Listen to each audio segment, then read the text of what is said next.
આ તરફ છોટાઉદેપુરમાં સુખી ડેમમાં પાણીની આવક વધી છે। પાણીની આવક વધતા 3 ગેટ ખોલવામાં આવ્યા છે। સુખી ડેમના 3 ગેટ 60 સેમી સુધી ખોલવામાં આવ્યા છે।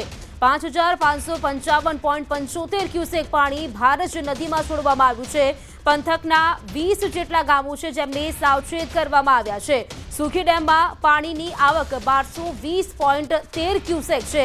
સાથે જ હાલની સપાટીની વાત કરીએ તો 146.6 મીટર છે। જાણકારી સાથે સંવાદદાતા સહેજબ જોડાઈ ગયા છે। સહેજબ, સુખી ડેમના 3 દરવાજા ખોલાયા, જાણકારી શું? જી, ખાસ કરીને જે ઉપરવાસમાં અને જે છોટાઉદેપુર જિલ્લાની અંદર જે ભારે વરસાદ થયો હતો જેના કારણે સુખી ડેમની અંદર પાણીની આવક થઈ હતી। ખાસ કરીને જે સુખી ડેમની અંદર જે આવક થતા જ જે એના 3 દરવાજા ખોલી દેવામાં આવ્યા છે અને જે 5555.75 ક્યુસેક પાણી જે છે તે ભારત નદીમાં છોડવામાં આવી રહ્યું છે। આ જે ડેમની આવક વધતા જે પાણી છોડવામાં આવ્યું છે જે નીચાણવાળો જે વિસ્તાર છે 20 ગામો જે છે તેઓને એલર્ટ કરવામાં આવ્યા છે। જી બિલકુલ સહેજબ, આભાર આપનું જાણકારી આપવા માટે। તો વરસાદના કારણે સતત પાણીની આવક વધી રહી છે અને તેને જોતા 3 ગેટ ખોલવામાં આવ્યા છે। વાત કરીએ વધુમાં, વડોદરા વાસીઓ સાવધાન રહેજો। વડોદરા વાસીઓ માટે ચિંતાના સમાચાર છે। વિશ્વામિત્રી નદીની સપાટીમાં સતત વધારો થઈ રહ્યો છે। કાલા ઘોડા બ્રિજ પાસે નદીની સપાટી છે તે 13 ફૂટ નોંધાઈ છે। ગઈકાલે વિશ્વામિત્રી નદીની સપાટી 9 ફૂટ હતી, ત્યારે વિશ્વામિત્રી નદીની ભયજનક સપાટી 26 ફૂટ છે। ઉપરવાસમાં ભારે વરસાદ પડી રહ્યો છે અને નદીમાં પાણીની સતત આવક થતી જોવા મળી રહી છે। જો જળસ્તર વધે તો નીચાણવાળા વિસ્તારના લોકોની મુશ્કેલી વધશે। વરસાદે વિરામ લીધો, પરંતુ ઉપરવાસમાં સતત વરસાદ વરસી રહ્યો છે। એના કારણે વડોદરાવાસીઓના ધબકારા વધી રહ્યા છે। અત્યારે તમે આ દ્રશ્યો જોઈ રહ્યા છો તે કાલાઘોડા બ્રિજ પાસેના વિશ્વામિત્રી નદીના દ્રશ્યો છે અને આ દ્રશ્યો એટલા માટે બતાવવા પડી રહ્યા છે કે અહીંયાની જે જળ સપાટી છે, જળ સ્તર છે, તે જોઈને નક્કી થાય છે કે વડોદરા શહેરમાં કયા વિસ્તારમાં કેટલું પાણી ભરાશે, પૂર આવશે કે કેમ। અત્યારે વિશ્વામિત્રી નદીની સપાટી તમે જોઈ રહ્યા છો કે લગભગ 13 ફૂટ જેટલી થવા આવી છે અને એને પાણીનો પ્રવાહ છે તે પણ જોઈ શકો છો। આ વડોદરાના વરસાદનું પાણી નથી, પરંતુ પંચમહાલમાં જે રીતે વરસાદ વરસી રહ્યો છે, ઉપરવાસમાં જે રીતે વરસાદ વરસી રહ્યો છે, એના કારણે સતત વિશ્વામિત્રીમાં નવા નીરની આવક ચાલી રહી છે અને નવા નીર આવવાના કારણે વિશ્વામિત્રીની જે સપાટી છે તેમાં સતત વધારો થઈ રહ્યો છે। સામાન્ય રીતે વાત કરીએ તો વડોદરા શહેરમાં જ્યારે વરસાદ પડે છે ત્યારે જે જૂનું વડોદરા છે તેને અસર થતી હોય છે, પરંતુ જ્યારે વિશ્વામિત્રીમાં નવા નીર આવે, ઉપરવાસના વરસાદના નીર આવે, ત્યારે જે નવું વડોદરા ડેવલપ થયું છે તેને સૌથી મોટી અસર જે છે તે થતી હોય છે। જો આ રીતે સતત પાણીનો પ્રવાહ વહેતો રહ્યો અને જળસ્તરમાં વધારો થતો રહ્યો તો ચોક્કસથી વડોદરા શહેરના પશ્ચિમ વિસ્તારમાં રહેતા કેટલાક લોકો છે, કેટલીક સોસાયટીઓ છે, કેટલાક વિસ્તાર છે, તેને મોટી અસર થવાની શક્યતાઓ સેવાઈ રહી છે। એટલે વડોદરાવાસીઓને ચિંતા કરવાની જરૂર છે, કારણ કે અત્યારે વિશ્વામિત્રીનું જળસ્તર વધી રહ્યું છે અને જો આ જ રીતે જળસ્તર વધતું રહ્યું તો ચોક્કસથી નીચાણવાળા વિસ્તારમાં રહેતા લોકોની મુશ્કેલીમાં વધારો થઈ શકે છે। હાર્દિક દીક્ષિત, ન્યૂઝ 18 ગુજરાતી, વડોદરા।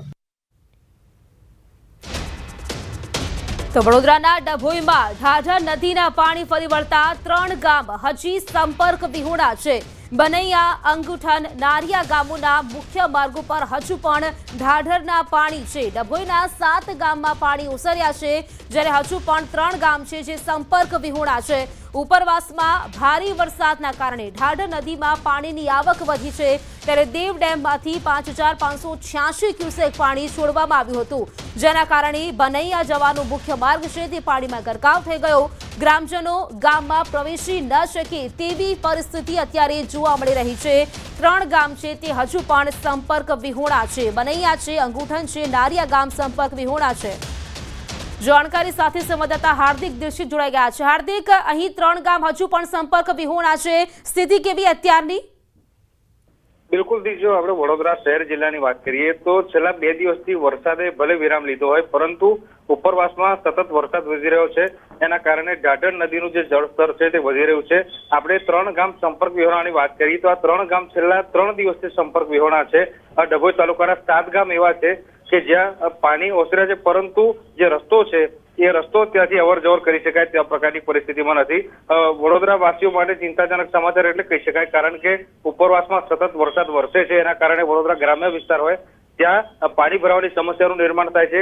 જો શહેરની વાત કરીએ તો શહેરી વિસ્તારમાં પણ આ જ પ્રકારની સમસ્યા છે। દેવ ડેમમાંથી લગભગ 5586 ક્યુસેક જેટલું પાણી જે છે તે છોડવામાં આવ્યું છે। એના કારણે આ બનૈયા ગામ તરફ જવાનો જે રસ્તો છે તે પાણીમાં ગરકાવ થઈ ગયો છે અને ગ્રામજનો ગામમાં પ્રવેશી ન શકે અને ગામમાં હોય તો બહાર ના આવી શકે તે પ્રકારની પરિસ્થિતિ હાલ જોવા મળી રહી છે। બિલકુલ હાર્દિક આભાર આપનું જાણકારી આપવા માટે।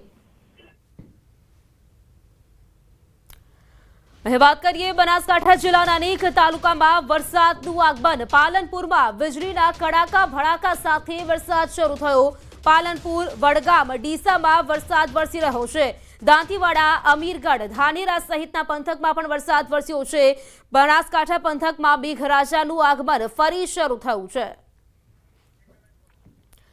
તો પાલનપુર છે, વડગામ છે, તમામ જે વિસ્તારો છે ત્યાં વરસાદ વરસી રહ્યો છે। બનાસકાંઠામાં હજુ પણ વરસાદ પડી રહ્યો છે। મેઘરાજાનું ફરી એક વખત આગમન। વડગામ, ડીસા, ધાનેરામાં પણ વરસાદ વરસી રહ્યો છે। સતત 2 દિવસથી જે વરસાદ વરસી રહ્યો છે તેની વચ્ચે વાત કરીએ બનાસકાંઠામાં ફરી મેઘરાજાનું આગમન।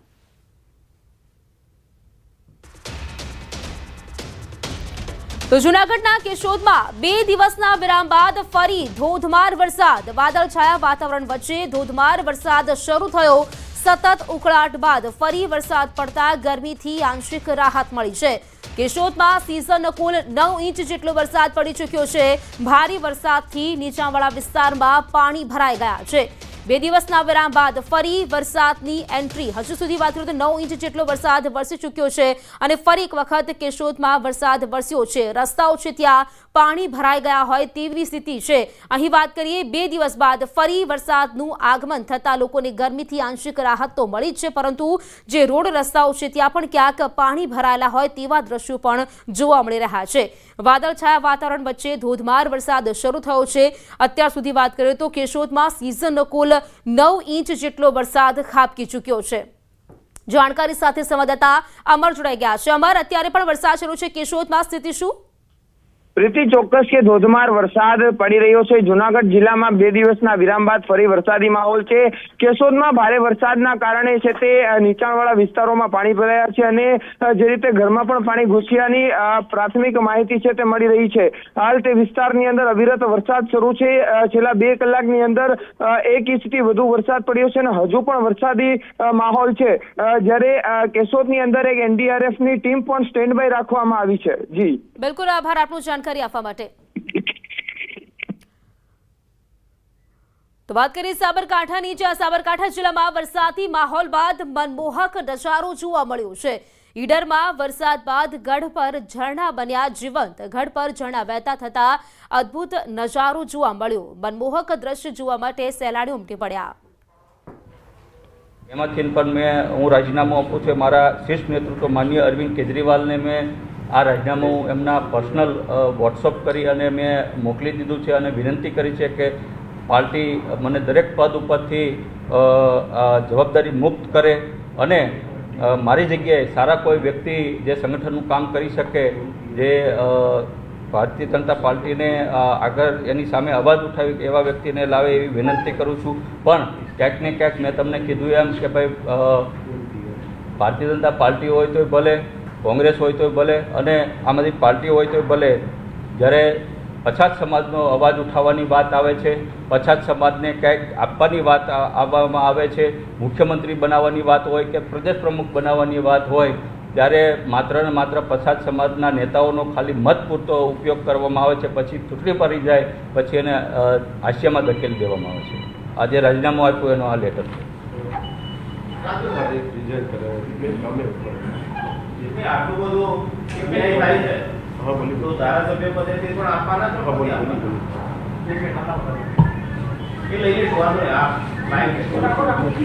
હવે કોઈને કાંઈ પ્રશ્ન હોય તો આપ પૂછી શકો છો। આજ આમ આદમી પાર્ટી આમ આદમી પાર્ટી આપણે આ પહેલા તમારો બોલો।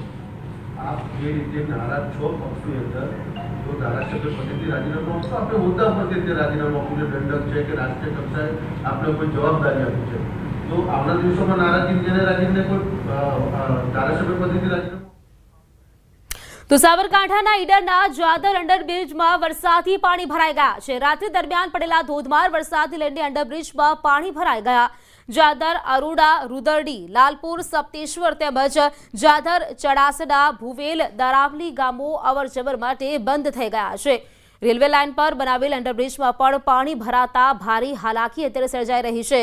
શાળા, કોલેજ સહિત ધંધા રોજગાર અર્થે અવરજવર કરતા લોકોને ભારે હાલાકી પડી રહી છે. સવારના સમયે મોટાભાગના વાહન ચાલકો અર્ધ વચ્ચે જ અટવાયા હતા. રેલવે ઓથોરિટી દ્વારા ગ્રામ્ય વિસ્તારોમાં અંડરબ્રિજ બનાવવામાં આવ્યા છે.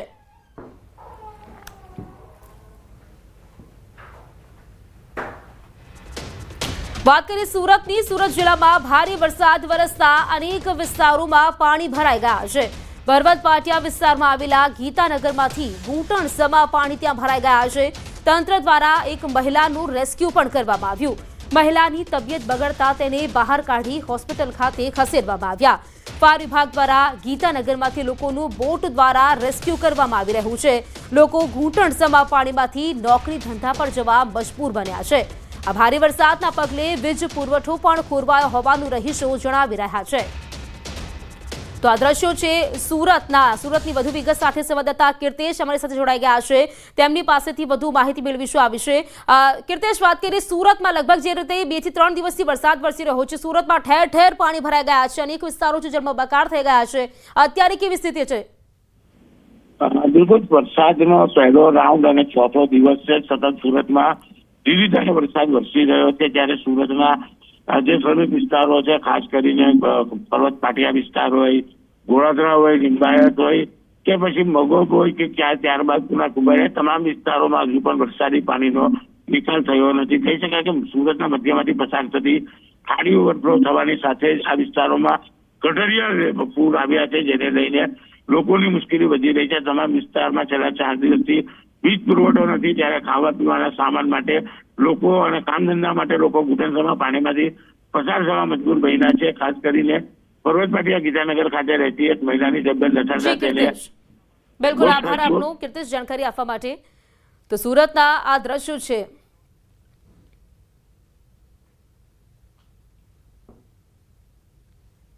ત્યારે દ્રશ્ય જોઈ શકાય છે. પર્વત પાટિયાથી લિંબાયત જવાનો રોડ છે કે જે પાણીમાં ગરકાવ થઈ ગયો છે. ગીતાનગર કે જ્યાં સૌથી વધારે નાની મોટી હોસ્પિટલો આવેલી છે, પ્રસ્તુતિ ગૃહ આવેલા છે, કે અહીંયા ઘણા બધા દર્દીઓ ફસાયા છે. ત્યારે ફાયર વિભાગ દ્વારા રેસ્ક્યુ ઓપરેશનો ચલાવવામાં આવી રહ્યા છે. દ્રશ્ય જોઈ શકાય છે કે મેડિકલની ટીમ તમામ દવાઓ અને સાધનો લઈને અહીંથી થોડેક આગળ મહાનગરપાલિકાનું આવાસ આવ્યું છે કે જ્યાં મહાનગરપાલિકાના કર્મચારીઓ રહેતા છે. તેમના નાના બાળકો છે, પરિવારમાં વૃદ્ધો છે, ત્યારે તેમના માટે મેડિકલ સહાય લઈને આ બોટ અંદર જઈ રહ્યું છે. કારણ કે જો આ બોટમાં અમે સવાર થઈએ તો મેડિકલ સહાયમાં 2 માણસો ઓછા જાય, તેને લઈને અમે અમારી સામાજિક જવાબદારી સમજી આ બોટમાં નથી બેઠા અને મેડિકલની ટીમ અંદર જઈ રહી છે. દ્રશ્ય જોઈ શકાય છે કે આ ગીતાનગરમાંથી ઘણા બધા લોકો અંદરથી બહાર આવતા હોય છે, કારણ કે અહીંયા નાની મોટી હોસ્પિટલો આવેલી છે. તમામ લોકો હોસ્પિટલોમાં દાખલ છે. ગ્રેન્ડ જનરલ હોસ્પિટલની બારી પર બી 2 વ્યક્તિઓ ઉભેલા દ્રશ્યમાં જોઈ શકાય છે કે આ તમામ લોકો मददनी राह जोई रहा है. हर साल का हो गया है, 10-12 साल से, तो 5-6 साल से तो रोज ही इतना वो भी 2-3 बार आता है पानी. 2-3 बार आता है. क्या नाम है आपका? हर्षित. हर्षित, क्या कहोगे?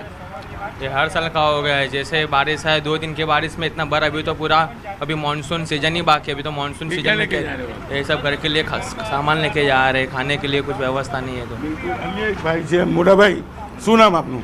जितेंद्र कुमार. कहाँ जा रहे हो आप? ये सामान अभी सर ड्यूटी जा रहे हैं, ऑफिस. क्या काम करते हो? कपड़े का काम. तो इतने पानी में सर क्या करें, ड्यूटी तो जाना ही पड़ेगा ना. यहाँ मतलब नाइट ड्रेस में निकले, अभी इसमें क्या है? अभी कपड़े लेके जा रहा हूँ, ऑफिस में जाके चेंज करूँगा. બિલકુલ, લોકો આ પાણી વચ્ચે પણ નોકરીએ જવા માટે મજબૂર બન્યા છે. નાઇટ ડ્રેસમાં બહાર નીકળે છે અને ત્યારબાદ કપડાં ચેન્જ કરી નોકરી પર જાય છે. હજુ પણ 2 વ્યક્તિઓ આવતા હોય છે, આપણે એમની સાથે વાત કરવાનો પ્રયાસ કરીશું. બંને વ્યક્તિઓ કદાચ નોકરી પર જતા હોય તેવું લાગી રહ્યું છે, કારણ કે લોકો અહીંયા ફસાયેલા છે, લોકો વચ્ચેથી પસાર થતા હોય છે. ત્યારે ચોક્કસ છે. અન્ય એક ભાઈ છે, આપણે એમની સાથે વાત કરીશું અને પાછળ એક ભાઈ છે, એમની સાથે પણ વાત કરીશું. શું નામ છે ભાઈ આપનું? ઘનશ્યામ ટેલર. ઘનશ્યામભાઈ, શું કહેશો? તંત્રની બહુ જ બેદરકારી છે. આ છેલ્લા 25 વર્ષમાં આ 9થી 10મી વખત પાણી ભરાવાનો આ મામલો સામે આવ્યો છે. તે છતાં પણ 3 દિવસ છતાં બી પાણી ઉતરવાનું કોઈ નામ નથી ને કોઈ પણ જાતની તંત્ર દ્વારા સગવડ આપવામાં આવતી નથી. છેલ્લા આટલા વર્ષોથી આ સમસ્યા છે, ફરિયાદો કરવામાં નથી આવતી. ફરિયાદો કરવામાં આવે તે છતાં પણ અહીંયા કોઈ તમને પગલાં લેવામાં આવતા નથી. બિલકુલ લોકોનો સીધો આક્ષેપ છે, તંત્ર સામે રોષ છે કે ફરિયાદ કરવામાં આવે છે તે છતાં પણ કોઈ સાંભળતું નથી. કેમેરામેનને કહીશ તેની પાછળના દ્રશ્યો બતાવશે કે ત્યાં આગળ 9